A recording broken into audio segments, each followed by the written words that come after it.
When does a video game become a substitute for general anesthesia? Parents have spent decades treating video game consoles as a distraction to be managed or a habit to be broken.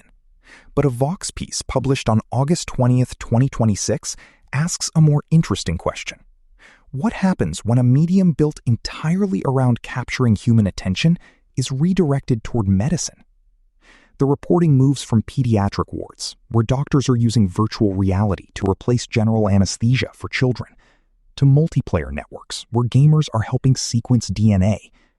It frames gaming not as an escape from reality, but as a surprisingly practical tool for fixing it. Written by Dylan Scott in Vox, narrated for Arva.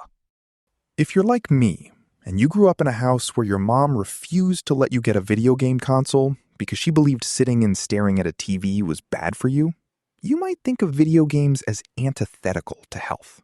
And there is plenty of research about the ways in which gaming too much can harm your physical and mental well-being. I don't think anyone would argue that 8 hours of Call of Duty every day is doing your body or your mind much good.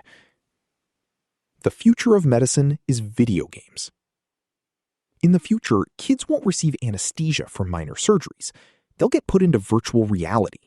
But the old caricature of video games as simple brain rot is increasingly out of date.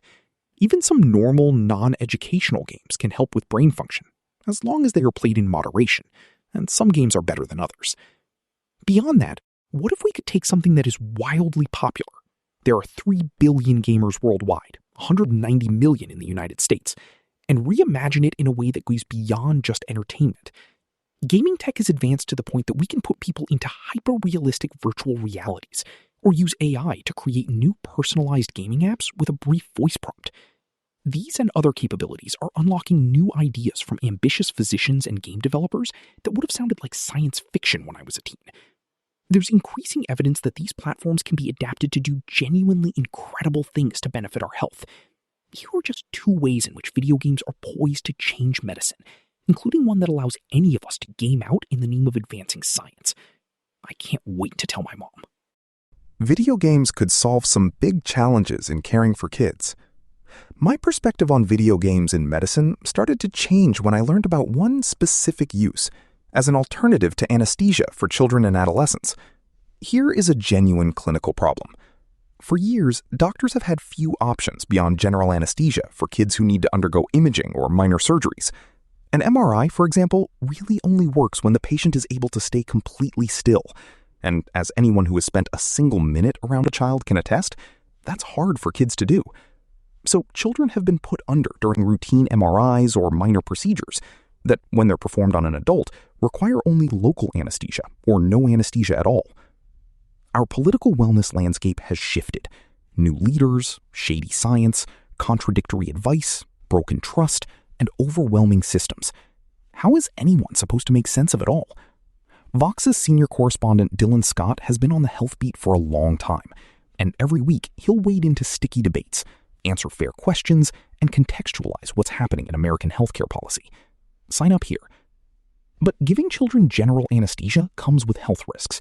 The FDA warns against repeated or lengthy use of general anesthesia for children 3 and younger because of the risks to their growing brains and future learning development. Other studies have suggested that general anesthesia also poses some risk to the development of older children, and its use should be minimized as much as realistically possible. Enter virtual reality video games. Games and VR can be especially effective for reducing pain and anxiety during pediatric procedures, including burn care, needle procedures, and other medical treatments, Dr. Soramiani said. Kimberly Heafty, co-director and co-founder of XR Pediatrics and the Yale Center for Immersive Technologies in Pediatrics, told me over email, "If we can help a child get through a procedure comfortably without sedation, that's a significant benefit. Sedation and anesthesia carry risks, and minimizing unnecessary or repeated exposure is particularly important in children." Several small-scale studies have examined using virtual reality games as an alternative to general anesthesia for minor and routine surgeries and for MRI imaging, with promising results. In one 2024 experiment, more than 100 kids, average age of 11, wore a mobile VR headset during a minor procedure, most frequently a hormone implant, and played a relaxing game such as Pebbles the Penguin, in which players navigate a snowy world and collect pebbles, or Space Pups, in which they play as a canine soaring through outer space and eating treats, while doctors perform the operation. The surgical team kept general anesthesia on hand in case it was needed, but none of the children involved in the experiment required it or any other kind of sedation. They were also able to follow simple directions from their physician during the procedure. Their post-surgery reports of pain were similar to patients who did receive anesthesia, and they had shorter recovery times. Likewise, a study out of Canada published in December 2025 tested how younger patients responded to VR as an alternative to anesthesia when they needed an MRI. It was a small study of only 18 patients, but once again, the results were encouraging. The kids, average age of 5, went into a VR game prior to the MRI scan, learning about the procedure while collecting magic fairy dust. Then, they went into the actual MRI. And all of the kids who had played the VR game prior to the procedure were able to complete the imaging scan without any additional sedation or anesthesia. The foundational idea here is kids are not little adults. It's harder for them to sit still. They get anxious about even imaging scans. We create for adults and then put kids in it, Heifche said, and we need to think backwards. Video games can help kids stay calm and stop moving, or for kids with different medical needs, start moving. As any parent knows, children also aren't very good at following directions or being self-motivated to exercise, even if it would be good for their health, like if they have type 1 diabetes, for example. That's why a group of researchers from Yale, as described in a study published earlier this year, and which Heifche co-authored, experimented with introducing kids with type 1 diabetes to a virtual reality video game that coached them through exercises. It was a small group, 17 adolescents, an average age of 15. But patients who participated were motivated to play the game, followed through with their routines, and even registered a small but detectable decrease in their blood sugar levels. The researchers are hoping that larger studies could demonstrate the program's effectiveness and continue taking it mainstream. The list goes on. Heifche said their work uses games and immersive technologies to address everything from substance use and human trafficking prevention to mental health, child loss and grief, and infection prevention for infants in a natal intensive care unit. But video games are doing more than changing clinical care for challenging patients. They are also unlocking the basic science that leads to new breakthroughs in treatment for everybody. Video games could allow all of us to contribute to future scientific advances. When I think of massive multiplayer online games, I think of my friends and I camping out in somebody's basement to play Halo against strangers for hours on end. But Attila Sontner, the co-founder and CEO of massively multiplayer online science, has found a more productive use for these remarkable platforms that can connect hundreds of people from all around the world. What his company has done, in tandem with academic scientists, is integrate important but tedious basic research tasks into the gameplay of popular commercial multiplayer games like Borderlands 3. When I attended the Aspen Ideas Health Summit this summer, Sontner presented a demo of one of his company's modules. What appeared to be players sorting colorful tiles in gameplay that would look familiar to anyone who's played Tetris, he said was actually players, normal people with no special training, helping to sequence DNA samples for people's gut bacteria.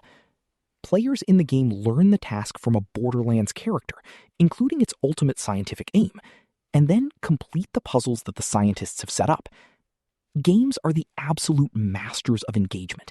They found the magic formula to make repetitive tasks feel fun, he said. In citizen science, people have intrinsic motivation to help, but standard tasks get monotonous and people drop off. Games solve that completely. They've turned the boring but vital work of number crunching and sequencing into gameplay and convinced millions of their fellow citizens to help. In a paper published in October 2024 in Nature Biotechnology, Sontner and his co-authors described a project that involved more than 4 million individuals, completing more than 135 million science puzzles in order to align 1 million human microbiome sequences. They found that the players' collective contributions led to better sequencing than the current state-of-the-art computational methods.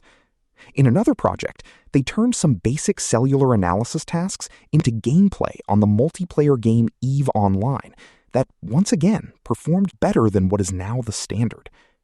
We have only scratched the surface of gaming's awesome potential. Clinicians are also optimistic about gaming's ability to preserve the cognitive health of aging adults and coach them through exercise routines, much like the kids in that Yale experiment, especially as the native gamer generations get older. Video games could revolutionize trauma care by placing burn victims inside of a cold VR environment. And what if you could reduce PTSD by playing Tetris? In 2020, the FDA approved the first video game for ADHD treatment, EndeavorRx. Experts confronting a male loneliness epidemic believe they can use video games to bring young men together. These programs could also transform medical training and allow surgeons to pre-plan and practice surgeries using their patients' unique data to produce a bespoke virtual reality practice module.